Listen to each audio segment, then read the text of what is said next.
به نام خدا. درگیر تو بودم که نمازم به قضا رفت، درگیر تو بودم که نمازم به قضا رفت. در من غزلی درد کشید و سجاده گشودم که بخوانم غزلم را، سمتی که تو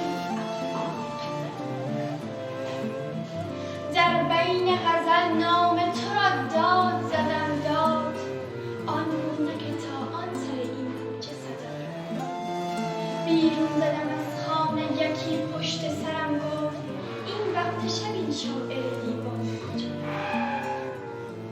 من بودم و زاهد بدو را